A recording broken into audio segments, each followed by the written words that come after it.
masih dalam suasana perayaan Natal. Saya Kak Rose atas nama seluruh keluarga besar Rumpi No Secret juga ingin mengucapkan selamat merayakan Natal buat Anda yang merayakannya. Semoga damai selalu ada di hati kita semua. Dan hari ini di tanggal 26 kita tentu saja akan tetap Rumpi No Secret. Ada Daniel di pojok sana. Selamat Natal juga buat Daniel dan keluarga. Senyum malu-malu gitu dong. Oke, kita ke pojokan dulu yuk. Karena habis libur Sabtu Minggu dan berbagai macam perayaan ya. Ada berita menghebohkan muncul di tanggal 23 kemarin gitu ya. Mau kita bahas. Baik yang datang dari dunia nyata maupun dari dunia maya. Apakah ini betul-betul ada di dunia nyata kita nggak tahu ya. Yang jelas ini ramai di dunia maya. Sampai ada artikelnya. Ini geger di dunia maya karena muncul pertama kali di dunia maya ya. Muncul ini yang pertama adalah ya pokoknya gitu deh ya. Muncul di media sosial itu sosok ada video dan wajahnya itu diduga mirip dengan dua orang public figure yaitu Rizky Aditya dan juga Zikri Daulay gitu ya kan, jadi itu ramai jadinya gitu ya. Video apa ya gitulah, video apa sih yang membuat geger gitu. Nah sesudah video itu muncul kemudian kemarin atau kapan sih tadi atau kemarin ya itu muncul lagi video seperti sebuah percakapan gitu, percakapan di WhatsApp gitu ya. Nah, ini seolah-olah percakapan antara sosok yang mukanya diduga mirip dengan Rizky Aditya dan seorang perempuan bule gitu. Itu yang lagi rame banget di dunia maya gitu ya. Bahkan ada yang menyebut wah ini jangan-jangan yang disebut dalam prediksinya Hadgumai kan dibilang sosok R tuh ya R. Tapi nggak tahu ya. Nanti kita ya ini biarkanlah ini menjadi penyelidikan apalah gitulah ya. Kita hanya memberitakan ini yang lagi viral di media sosial aja. Yang menarik juga adalah kemudian postingan dari Ayu Aulia. Ayu Aulia ini kan dulu pernah dikabarkan berteman dekat gitu ya dengan Zikri Daulay. Terus dia memposting tangkapan beritanya. Terus dia komennya begini, ini beneran gak sih? Loh bukannya masnya Alim katanya. Jadi gatal pengen ngomong tapi turut prihatin ya Zik atas berita yang beredar gitu ya. Ini gimana sih, menyindir atau gimana? Kalau memang prihatin kan bisa WhatsApp langsung ya. Kenapa harus dipostingan Instagram gitu. Komentar netizen coba kita baca di dunia maya. Dari Yonglek. Ini Yonglek lagi update banget loh sama berita ya. Berita apa aja yang lagi viral dia selalu mengomentari, termasuk berita yang menjadi bintang tamu kita hari ini akan kita bahas. Itu juga Yonglek juga turut memposting, memviralkan dan bahkan ikut melaporkan gitu ya. Ini Yonglek komen juga nih di Instagramnya Aulia ya. Dia bilang gini, mirip apa emang dia katanya gitu. Ini kan karena nggak ada tanda bacanya, jadi bisa dibaca dengan berbagai macam ekspresi ya. Mirip apa emang dia? Mirip apa emang dia? Gitu kan bisa ya. Mirip apa emang dia? Bisa juga. Lagi selanjutnya kita lihat komentarnya. Terlihat alim belum tentu baik gitu ya. Berikut. Aku harap sih itu editan. Jikalau benar, aku anggap hanya masa lalu aja. Yang paling penting ke depannya menjadi orang yang lebih baik lagi. Kok nggak henti-hentinya kabar miring datang kepadamu Bang Zik? Sedih hati kieu katanya gitu. Ada lagi komentarnya berikut. Nah, sebelah kuar-kuarin kok lu diem-diem baik Zik. Oh ini di komentar netizen di Instagramnya Zikri Daulay gitu ya. Ya Zikri kayaknya kalau di postingannya sih kayaknya masih terlihat ya seperti biasa aja dia posting lagi promo filmnya gitu ya. Sementara yang kalau Rizky Aditya juga lagi posting dia liburan sama keluarganya gitu. Belum tahu ya apa tanggapan keduanya terhadap berita yang lagi ramai beredar ini. Ada lagi komentarnya? Gak ada? Gak ada. Kalau gitu kita langsung menuju ke bintang tamu kita yang pertama. Ini juga adalah sosok yang kemarin membagikan kisahnya mengalami KDRT ya dari mantan suami gitu. Terutama juga KDRT dialami oleh anaknya dari bapaknya begitu ya. Dan ini sempat viral. Salah satu yang ikut memposting ulang itu beberapa selebriti juga termasuk Yonglek. Ada kisah apa sih sebetulnya gitu ya. Kisah di balik ini apa dan apa hikmah yang bisa kita pelajari bersama ya. Kita lihat dulu profilnya Kayla Evelyn berikut ini. Baik, kita sudah bersama dengan Kayla dan kuasa hukumnya Pak siapa? Pak Syafri begitu ya. Nah, kita akan bertanya ini yang lagi viral juga dibagikan oleh kamu beberapa waktu yang lalu. Ada artikelnya begitu ya. Kayla Evelyn mantan istri Indrajana bagikan bukti kekerasan, kenang-kenangan pada seru gitu ya. Ini ada beberapa video yang dibagikan gitu ya. Ada kompilasinya? Oke, kita lihat yang berikut. Tuh aku melihatnya di sosial media sambil nahan napas gitu ya karena nggak tega juga ngelihatnya gitu ya. Kela, boleh dijelaskan kalau dari info yang kita dapatkan, kamu pernah menikah di tahun 2008, kemudian berpisah beberapa tahun kemudian menikah lagi, berpisah lagi di tahun 2019.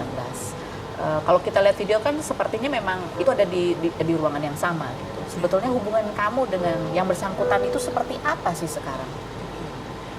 Kami sudah berpisah dari 2019 ya.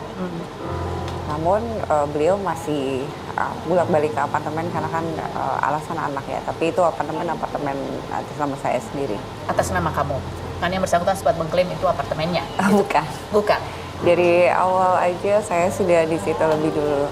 Kamu di situ lebih dulu? Bukan apartemen milik kalian berdua juga bukan? Itu atas nama saya, bukan nama beliau. Jadi memang sering menginap di situ juga demi anak-anak gitu ya. Tapi masing-masing ya, tidak bersama gitu. Jadi hanya demi anak-anak begitu ya. Kadang kalau beliau ada datang ke apartemen, saya ada. Lebih seringnya seperti itu. Oh, jadi berganti-ganti ya. Betul, seperti itu. Dan kalau dari video yang kamu bagikan itu memang kekerasan lebih sering terjadi pada anak kamu yang pertama? Atau kepada semuanya? Betul, kepada semua. Berempat berarti? Kamu dan 3 anak kalau kalian? yang paling kecil tidak. Jadi yang perempuan tidak? Jadi hanya kamu dan 2 anak laki-laki kamu? Begitu? Dari sejak usia berapa? Dari anak-anak berapa bulan pun sudah ada ya. Di laporan yang sebelumnya di 2014. 2014. Ini salah satu kalau kita lihat ya, kita menduga gitu bahwa salah satu yang menyebabkan kemudian muncul video-video itu adalah kamu sempat mengomentari postingan yang bersangkutan gitu ya, mantan kamu. Gue sih ngakak aja, Ndra, bergaya bisa lo giliran bayar sekolah si Kelvin dan biaya harian anak-anak gue yang harus tanggung. Mau gue upload video-video hotnya enggak gitu ya. Apa sebetulnya pemicunya? Ini kan kejadian sudah lama.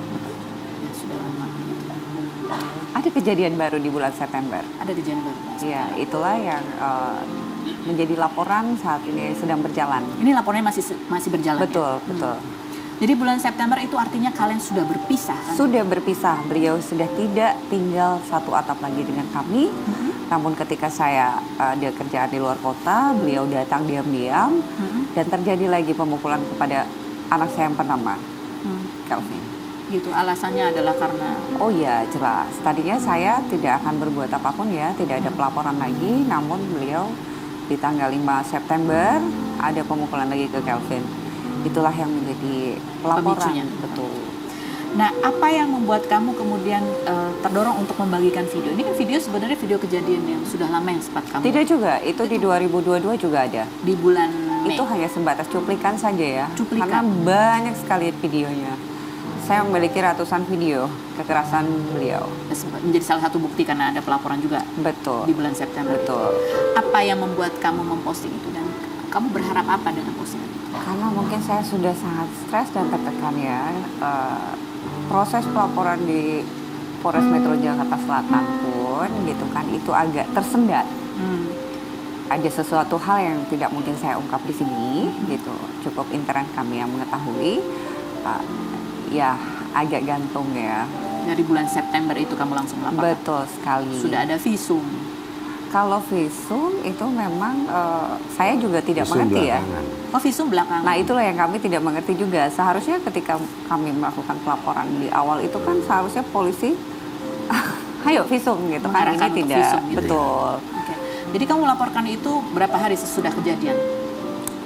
Kurang lebih 2 minggu ya Pak, dari tanggal 5 kami 23 laporan kita sekitar 23 September, kejadiannya sebelum itu 2 minggu itu? Tanggal 5 hari lah. Tanggal 5. Kenapa? Apakah karena kamu baru tahu ada kejadian itu? Tidak, saya banyak pertimbangan. Apa pertimbangan? Ya, anak-anak ya, banyak hal lah yang mungkin tidak harus saya kemukakan terus ke publik. Kamu pernah menikah 2008 dan pernah bercerai juga? Betul. Dan menikah lagi? Betul. Dengan orang yang sama? Dengan orang yang sama. Menikah 2 kali dan cerai 2 kali dengan laki-laki yang sama. Apakah karena alasan yang sama juga? Iya. Karena KDRT? Iya, betul. Dan banyak hal lain lagi. Kayla, banyak Jadi orang never ending story ya.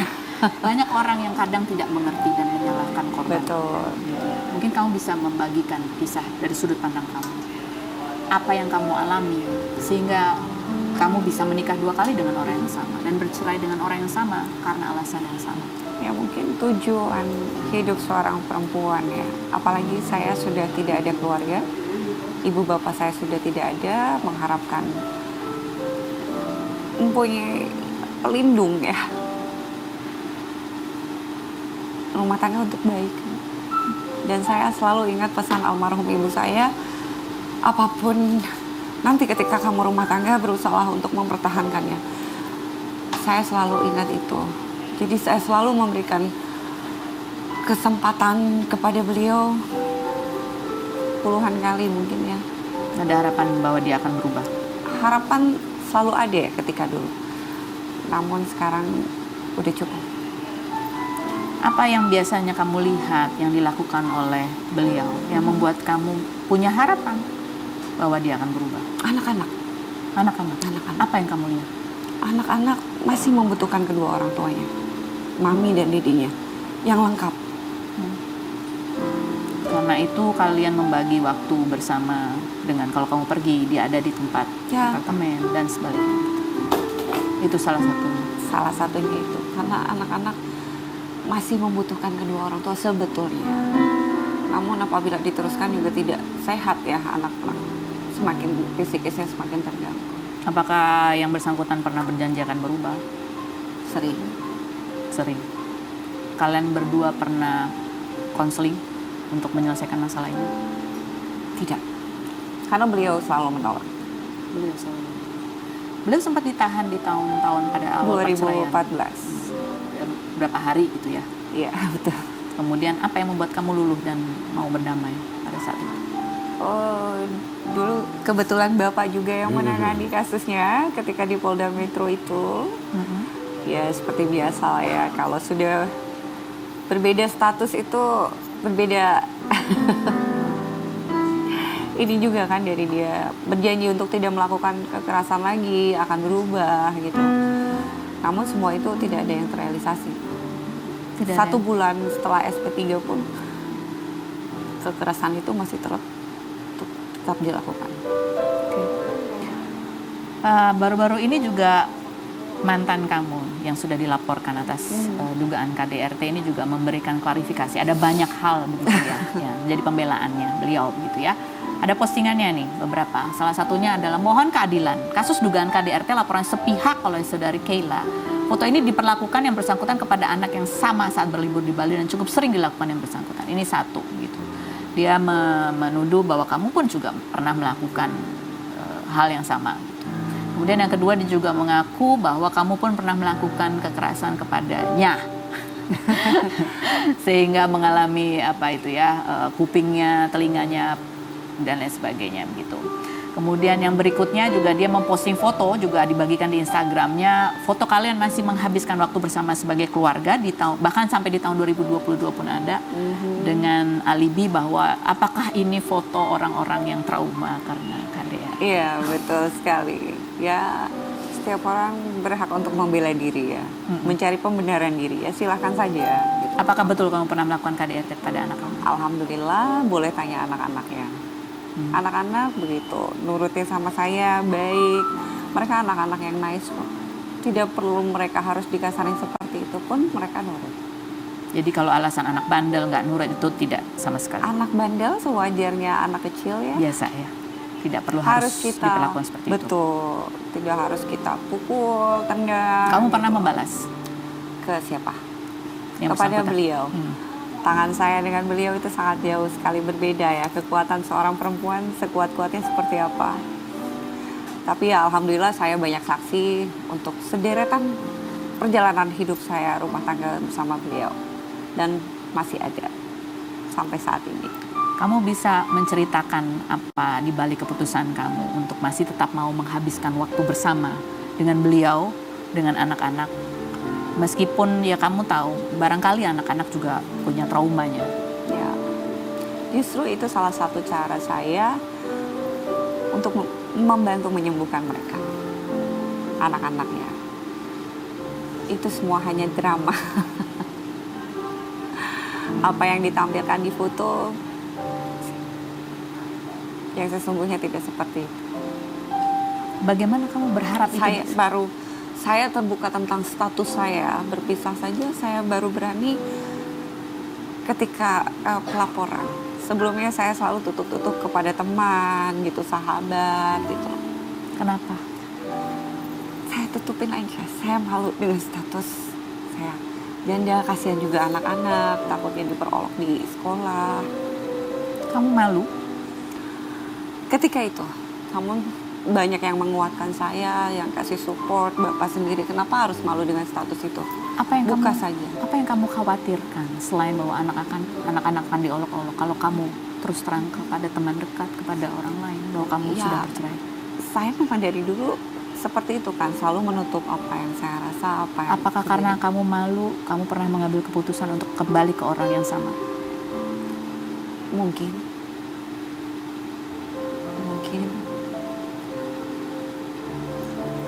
Ya begitulah Mbak Rusi. Saya tahu bahwa ini tidak mudah buat kamu.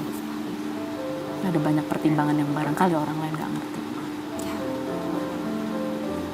Bahkan kamu rela berlibur bersama yang bersangkutan dengan harapan ini bisa menyembuhkan. Luar biasa itu. Penuh dengan drama. Drama seperti apa? Untuk terlihat baik di depan lingkungan kami, teman-teman, itu nggak mudah untuk saya. Mungkin bagi beliau hal yang biasa, tapi untuk saya tidak mudah. Apa kekuatan terbesar kamu untuk berpura-pura itu? Alasan apa yang menjadi alasan kuat kamu untuk bisa berpura-pura?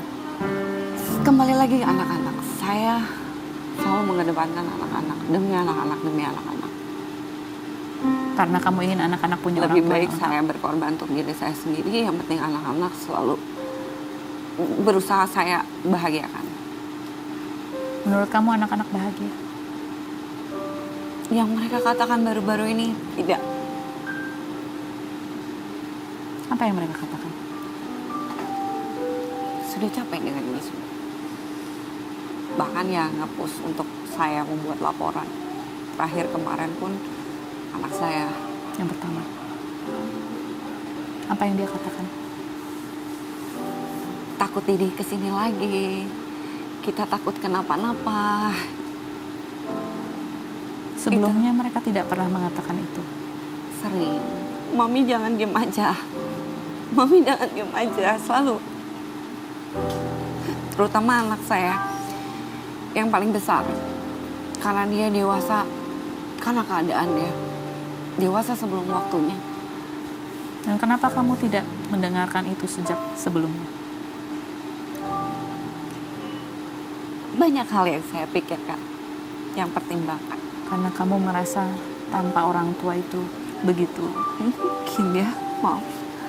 Mungkin. Dari umur berapa kamu ditinggal kedua orang tua kamu? Sebelum saya menikah.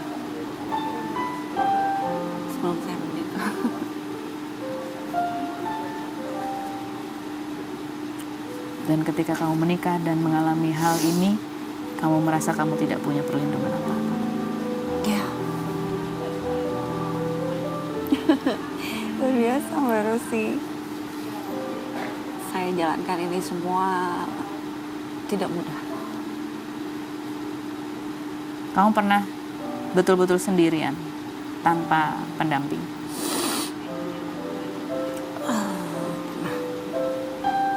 Apakah itu menakutkan?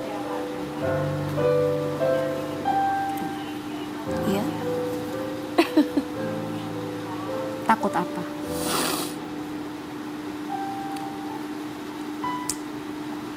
Berasa gimana ya, sepi aja gitu. Namun insya Allah sekarang pasti ada Allah kan yang tidak pernah meninggalkan kami terutama. Dan ada anak-anak yang selalu ada di samping saya dalam suka dan duka. Ini ada video permintaan maaf dari beliau, begitu ya. Apa yang ingin kamu sampaikan ketika mendengar ini? Ya, baik. Hari ini kita bersama dengan Mbak Keila dan kuasa hukumnya gitu. Hari ini kita ingin mendengar cerita, bukan sekedar mendengar cerita, tetapi juga mencoba memahami. Barangkali kita juga bisa mensupport siapapun yang di sekeliling kita yang mengalami kekerasan dalam rumah tangga ataupun kekerasan dalam hubungan, apakah itu perempuan, laki-laki atau anak-anak begitu ya. Karena mereka butuh dukungan, butuh support gitu. Tidak mudah untuk keluar dari hubungan yang toksik seperti ini gitu, yang barangkali kita nggak ngerti. Tetapi satu, itu mengancam nyawa. Dua, itu menimbulkan trauma gitu ya, apalagi kepada anak-anak yang butuh perlindungan dari orang yang lebih dewasa gitu ya. Ini ada postingan juga, kalau kita bacanya ini dari putra pertama kalian begitu ya, yang berusia 12 tahun. Bapak saya sudah lama melakukan kekerasan kepada kami. Dari sebelum saya lahir pun sudah melakukan kekerasan kepada ibu saya. Kekerasan itu bukan hanya sekali dua kali, tetapi beratus kali ibu saya sudah menceraikan bapak saya dari tahun 2020, tetapi tetap juga melakukan kekerasan kepada kami. Sebelum ibu saya bercerai dengan bapak saya, ibu saya setiap hari diselingkuhi. Kami hanya masyarakat biasa, bukan selebritas. Salah satu jalannya adalah memviralkan. Nah, banyak netizen yang bertanya-tanya, apakah ini adalah bahasa yang digunakan oleh anak umur 12 tahun gitu. Seperti yang saya katakan tadi, Kelvin dewasa karena keadaan. Dan ini tulisan dia. Betul. Saya tidak memiliki akses untuk ke handphonenya dia ya, password segala macam. Kamu membaca itu gimana? Saya tidak, terus terang saya belum sempat ya untuk cek-cek IG-nya Kelvin yang terbaru. Kamu lihat ini tadi dia mengatakan itu, apa yang kamu rasakan? Dia selalu menangis pada saya, Mam ya, aku sakit.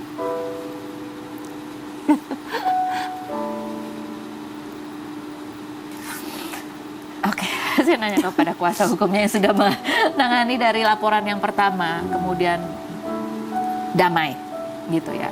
Dan sekarang ada ya karena tidak ada visum gitu. Terus secara hukum sebetulnya bagaimana caranya proses hukum yang tepat? Oke. Untuk laporan ini kan kita buat di bulan September tanggal 23. Iya. September 2022. Nah, itu perjalanan lidiknya itu sampai 3 bulan. Sampai terjadi netizen ikut bicara lah istilahnya, ya kan, sampai viral. Baru kemudian hari itu penyidik manggil kami tuh, kami lengkapi BAP-nya, kemudian malamnya statusnya dinaikkan menjadi penyidikan. Iya.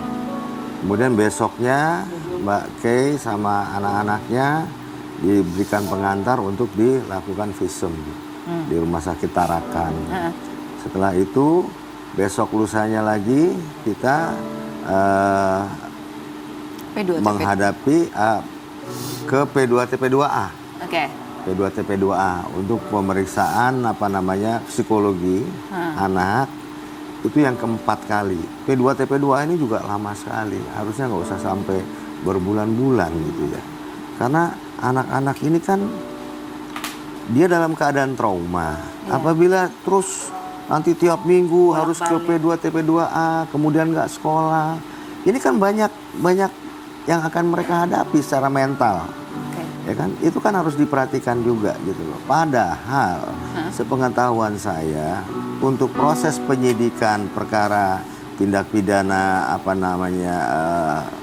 kekerasan terhadap anak itu tidak terlalu sulit berdasarkan undang-undang. Iya, tidak terlalu hukum acaranya seperti penyidikan perkara tindak pidana biasa. Jadi Bapak harapkan, kalian harapkan dengan ini juga menjadi sorotan publik gitu. Iya. Ini juga bahwa supaya ya lebih memberikan perhatian kepada anak-anak begitu ya. Iya. Tujuannya adalah itu.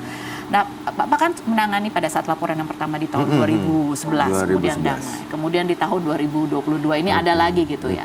Bapak tadi sempat cerita bahwa nggak nyangka bahwa itu juga terjadi lagi. Sebagai seorang kuasa hukum gitu ya.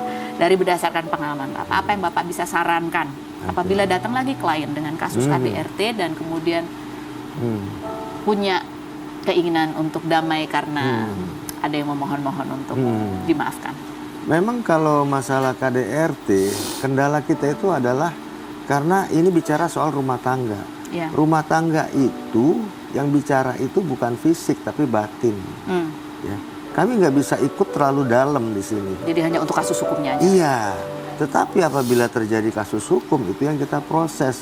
Makanya untuk mengantisipasi agar kejadian-kejadian yang lebih parah terjadi, mau nggak mau kita ambil jalan singkat, bikin laporan polisi gitu loh. Ini sebagai untuk menahan tidak terjadi lagi gitu ya. Betul. Tinggal kita mau lihat sampai sejauh mana nih keinginan mereka berdua ini untuk mempertahankan rumah tangganya. Nah ternyata di tahun 2014 ya kan mereka berdamai depan saya loh, akhirnya terus laporan polisi kita cabut, dimulai SP3 ya kan, berjalan sampai dengan di 2022 awal saya ketemu dengan mereka, saya lihat rukun-rukun aja tuh. Kalau dalam kasus ini kemudian ada yang ingin mencabut laporan lagi? Nah saya serahkan kepada Kayla, saya nggak akan ikut campur soal itu. Silakan. Okay. Ada postingan support dari teman-teman artis juga ya. Ada banyak yang memberikan perhatian juga terhadap kasus KDRT ya. Ada Ririn Ekawati, ada siapa lagi coba kita lihat, ada Emma Waroka, ada lagi yang berikutnya ada Yonglek juga. Kemudian Nafa Urbah juga, ada banyak artis ya. Ada banyak juga orang yang kadang-kadang ketika melihat ya kok dimaafkan padahal kita udah super sedemikian rupa, kita sudah ikut menghujat gitu ya, dan mereka merasa kecewa gitu. Tapi ya itu tadi kata Bapak, ini kalau udah masalah KDRT itu kadang yang berbicara adalah batin gitu ya, pertimbangannya banyak. Tapi barangkali setelah anak-anak bisa berbicara dan dia mengatakan dia sudah lelah, barangkali itu kan menjadi alasannya lebih mungkin kuat. itu patokan utama kali. Katakan Sudah cukup semua ya. sudah cukup. Yang paling penting kan batinnya anak-anak itu. Dan selain itu adalah langkah ke depan. Setelah kasus hukum selesai, yang ke depan adalah bagaimana supaya ini tidak menjadi perilaku yang berulang atau diwariskan. Gitu, diwariskan dalam tanda kutip. Mbak Kayla, terima kasih sudah hadir berbagi cerita. Terima kasih sudah hadir. Mudah-mudahan ini juga bisa selesai dengan baik. Amin, amin. Bukan sekedar hukuman, tetapi baik juga buat anak-anak. Dan buat Mbak Kayla. Karena anak-anak itu kan masa depannya bangsa Indonesia. Betul sekali.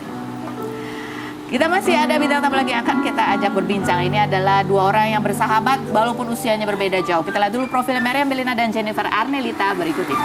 Bellina dan Jennifer Arnelita, JJ. Astaga, aku tuh udah lama banget ya ketemu kamu. Kalau Mbak Mer masih sering ketemu ya kita ya. Teman-teman perawatan ya. Ini ada artikelnya, Jennifer dan Meriam Bellina seumuran, besti banget. Kita nggak ikut perawatan sama kita bagaimana? Harus udah diajakin sih. Cuma masih agak-agak takut. Aku kan anaknya cukup idealis ya. Maksudnya nggak nyambung ya? Ya kalau di endorse ntar kalau kenapa-napa saya nggak bisa nggak bisa bercanda. Coba kita lihat apa saja mereka lakukan ya, trekking bareng, liburan bareng, sama Leoni juga sebetulnya ya. Itu sering bertiga. Leoni sama kamu kenal, maksudnya deketnya gimana ceritanya? Kita itu satu sinetron. Dulu aku sama Leoni sempat satu sinetron, which is sama Mami juga. Mami panggilannya. Kan biasanya kalau main sinetron udah gitu kan, bye. Ya enggak lah. Itu kan sefrekuensi. Oh, karena sefrekuensi. Karena tanda kutip rusak itu semua ya. Yes, hancur. Kita bertiga hancur. Kenapa enggak yang baik-baiknya sih? Kenapa yang rusak? Kemarin kita baru ngundang Leoni baru datang ke sini ya. Iya, kita tahu. Dan itu susah banget lu ngundang dia. Iya, kita juga tahu. Kalian juga kalau nyeret-nyeret dia susah? Enggak, kita juga diseret juga ikutan susah. aja, Ngunti ikutan Tahu, aja, iya. Lain kali Itu dia ketiga. masuk di sini karena kita. Oh, terima kasih ya. Nanti kapan lagi? 2 tahun lagi kali. Kompilasinya seperti apa sih keakraban JJ sama Mbak Mer? Berikut ini. Oke, baik. Kita sudah bersama dengan teman sebaya ya. Sebaya Of dong. course. Sebaya. Tadi kita lihat mereka asik banget main TikTok bareng ya Iya. kan. Itu nggak sebenarnya idenya siapa? Sebenarnya paling rajin adalah Jujur ya, aku tuh kayak nggak terlalu into TikTok gitu karena waktunya agak kurang ya, Jadi males maksud kamu maksudnya. maksud kamu Maksudnya aku waktunya males. agak- maksudnya Aku males. Mbak Mer waktunya terlalu banyak. Maksudnya dia malas bikin konten. Aku males bikin konten, jujur aku males. Kalau sementara aku itu baru mulai 2 bulan kan. Oh, iya. Baru mulai 2 bulan langsung dan aku lihat banyak yang suka. Karena Ya lucu udah sih. aku ajak lah. Oh, ini Apa ekspresif. kurcaci yang lain kan. Leoni tuh nggak doyan joget ya. Nggak doyan joget. Gara-gara TikTok Paksa kan. harus joget. Tapi lihat tadi ya pas joget semua kalah lah. Oke, ini ada konten lagi yang mau kita lihat. Kontennya Mbak Mer. Soal ini ada tempat soal mantan dan soal selingkuh. Berikut ini. Aku tuh kadang kayak kalau lihat kontennya Mbak Mer, terus suka bingung, ini nemu di mana sih gitu loh. Nggak tahu, aku lagi scrolling ya, lihat-lihat. Oh ini lucu, Aku cobain. Mungkin bukan lucu. Oh ini kayaknya gue pernah nih digini. Sekalian deh. Kan dia orangnya suka diem kan akan hal-hal pribadi kan. Jadi Justru hal-hal yang begitu yang banyak lewat gini. mengena orang justru. Sekalian Banyak pertanyaanku, ngalamin. fitnah atau fakta Mbak Mer? Bahwa beberapa konten itu merupakan curahan hati yang paling dalam, fitnah atau fakta? Itu curhatan TikTok, Be. Kok malah bawa-bawa ke hati? Ya, jujur nggak nih? Walaupun Jujur. ya ada samanya juga sih. Ya, bagi yang merasa aja. Iya, gila, ngerti lah pokoknya ya. Oke lah. Jeje, fitnah atau fakta? Kalau kamu tuh paling ingat banget pesannya Mbak Mer adalah kalau ada orang yang suka ngomongin kita yang enggak usah dibales. Walaupun sebenarnya paling gemes untuk balas itu adalah kamu, fitnah atau fakta? Itu fakta. Fakta. Itu fakta. Dia yang gemes banget. Oh gemes banget. Why kayak- you keep silent? Come on, say something. Nope. Terus aku sampai Aku kayak, nggak. can I say something? No. Nggak usah. Buat apa? Ya kan buat apa? Buat Kita apa? membuka peluang buat jadi TikTokan jadinya. Iya. Buat jadi apa? acara aku, tolong dong. Kan acaranya udah melejit, ini udah berapa tahun. Aku ketemu sama Kak Feni itu pernah waktu dia pertama kali casting untuk Rumpi Oh, iya, di iya. lantai itu. Oh, iya. Aku udah tahu sih begitu aku keluar Kak Feni masuk terus kayaknya dia yang dapet deh. Kayak dia nih hostnya nih, bener aja kan? Sampai sekarang. Terima kasih. Alhamdulillah ya. Alhamdulillah. Iya. Jadi kamu paling gemes ngomong gitu, terus akhirnya kamu tertahan itu karena diancam atau gimana? Nggak diancam dong pastinya. Nggak cuma karena ya ada benarnya kan, maksudnya orang bijak emang harus lebih begitu gitu. Karena semua akan terungkap pada waktunya kan, aku juga mikir gitu. Cuma gimana sih, karena Mami kan udah kayak my sister, my mom gitu kan. Jadi kita kan pasti pengen ya membela orang yang kita sayangi gitu. Cuma Ya kayak belanya dengan diem aja. Ya, itu cara membelanya. Itu kan kamu gayanya kayak gitu. Kalau Leoni gayanya gimana? Oh dia. kalau Leoni ya emang ya udahlah ya, dia mah udahlah, cek-cek juga. aja. Udah Iya sih, cuek. heeh. Dia mah tidur. Nggak, kalau aku kan karena mungkin aku kenal Mami tuh udah dari tahun 2000. Gitu, Iya, dari tahun 2000. Jadi emang udah lebih Emang lama. secuek itu orangnya? Cuek aja. Santai gitu. Siapa? Mami. Mami. Oh iya, Mami orangnya cuek aja. Gak pernah curhat. Curhat apa? Ya kalau curhat mah pasti ada, cuma ya maksudnya kita juga kadang-kadang tanpa dia ngomong juga, oh kayaknya dia lagi nggak mood deh, oh kayaknya dia lagi Aku ada ini malahan deh. jarang kok curhat. Jarang. Jarang. Pernah Malahan lihat? selalu dapat curhatan orang. Nah, lebih banyak itu. Pernah lihat Mami nangis tapi bukan acting? Oh itu pernah. Oh iya? Oh itu pernah, dan itu juga membuat aku nangis di kejadian itu. Ya, banyak seringkali. Banyak seringkali. Ya Kalau biasa itu pernah. manusia please deh. Soal apa sih? Kayaknya dihalo-haloin deh. Setelah yang berikut ini ya. Jangan kemana-mana. Tetap di Robe. Sikat deh.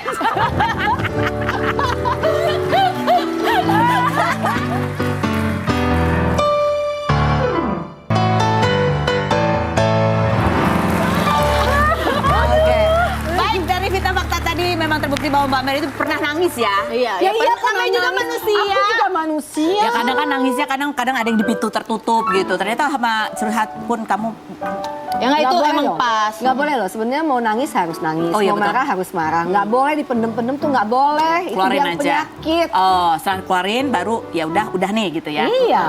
Kan ini kan Natal ya, selamat Natal by the way ya. Terima Selamat kasih. merayakan Natal. Kalian kan karena bestie nih berteman, ada apa kegiatan yang ngapain aja biasanya? Apapun itu dan selalu dadakan. Ya. Ya. Karena kan ngikutin schedule ya. Iya, aku Schedule bisa ibu. dia nggak bisa. Tukeran Dia kado bisa, gitu aku- nggak sih? Oh iya. Ya, besok. It's gonna happen tomorrow. Oh, gitu. You want to come? Boleh. Dapat kado juga nggak Di tuh? Ampera. Tapi selalu kalau misalnya ada anggota baru kita mesti bully dulu. Aduh gawat, enggak deh. Bully kita harus. Bulinya pasti Ini suruh. bulinya bukan bully yang gimana-gimana Bukan. ya. Itu hanya bahasa. Pasti bulinya suruh main TikTok aku Oh, ngerti. iya, betul sekali. Oke, setuju nggak setuju kalian berdua dengan yang berikut ini? Perempuan yang sering nyalon itu terlihat mentereng, pasti dia perempuan matre. Gimana ya? Bisa iya, bisa nggak? Bisa iya, bisa Iya, enggak. ha-ha. Tapi biasanya sih iya. Oh, iya. Setuju nggak setuju bahwa selingkuh itu adalah tindakan khilaf, jadi bisa dimaklumi dan dimaafkan? Kampret, no! Je? No.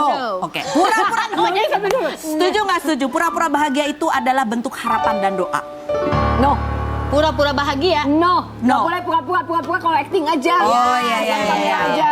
Iya. Setuju nggak setuju? Orang yang egois itu adalah karena dia sebenarnya kurang kasih sayang. Bukan karena Enggak dia juga. pengecut. Ini ngomongin siapa sih? Ngomongin siapa sih? Ini aku jadi penasaran, Jeje. Siapa sih? Mbak Mer. Salah ya? Gak nyambung. Jeje, kita lanjutkan obrolan selain berikut ini. Terima kasih atas